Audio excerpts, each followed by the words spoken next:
The disruption of aid programs in response to the U.S. government's budget cuts has led to severe consequences for malnourished children in crisis zones.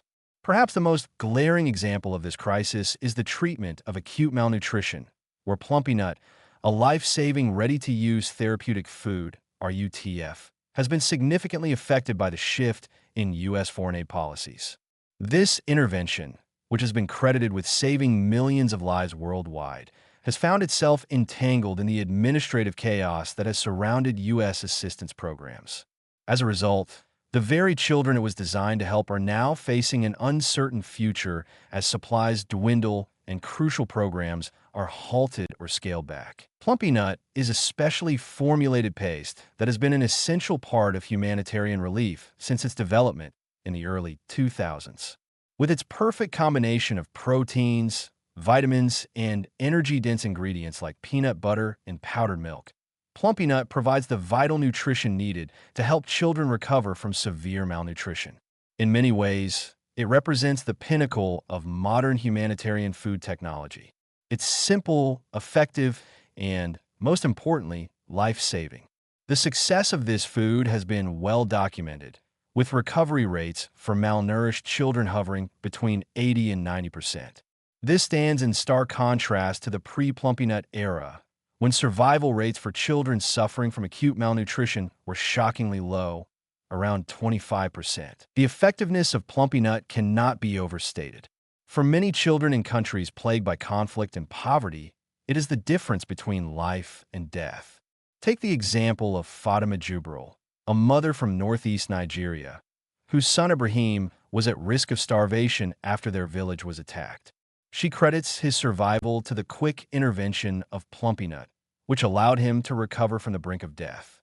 Stories like these are common across the world, particularly in regions where conflict has disrupted access to food and basic health care. However, in the face of funding cuts and logistical breakdowns at USAID, the future of Plumpy'Nut and other life-saving interventions like it is now in jeopardy.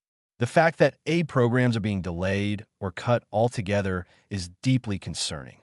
At its worst, the disruptions mean that shipments of Plumpy'Nut are stuck in warehouses or, worse yet, may be left to expire before they ever reach the children who need them. Humanitarian organizations like Edija Nutrition in Rhode Island, a key manufacturer of Plumpy'Nut, have already seen production delays and financial losses due to a lack of payment from the U.S. government. With no active contract for RUTs for fiscal year 2025, factories are now in a holding pattern, waiting for the government to release the necessary funds to continue their work. This crisis is compounded by the fact that the children who rely on Plumpy'Nut are often in remote, hard-to-reach areas where there are few, if any, alternatives.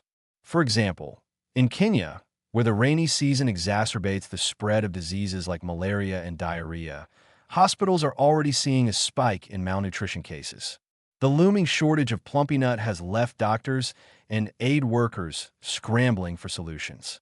In some cases, local substitutes like Tom Brown, a powder made from millet, sorghum, and other ingredients, are being explored as alternatives.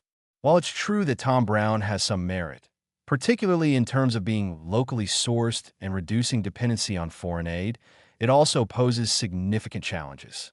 It lacks the precise nutritional profile needed to treat severe malnutrition effectively, and the lack of quality control and the potential need for refrigeration could complicate its widespread use. Moreover, for families who have been displaced by conflict or natural disasters, preparing Tom Brown may not be a realistic option.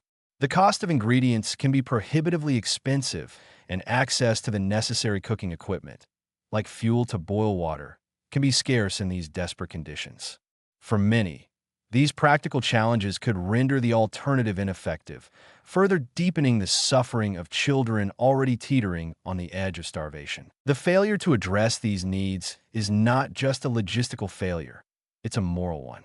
The cuts to U.S. foreign aid have sparked widespread concern within the international community, with aid workers, public health experts, and humanitarian organizations warning that the situation could spiral out of control if immediate action is not taken. In Nigeria, for instance, half of all deaths in children under the age of 5 are linked to malnutrition. And now, With vital aid programs in danger, the situation is poised to worsen dramatically.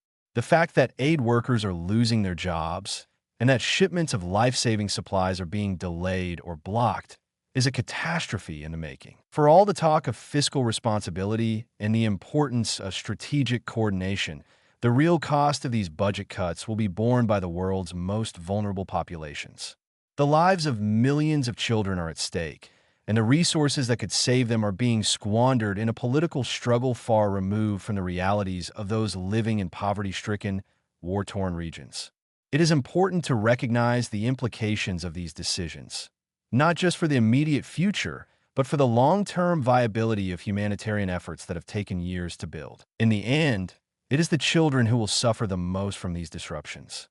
As the world faces unprecedented challenges in terms of climate change, conflict, and global health crises, the need for robust, uninterrupted humanitarian aid has never been more critical.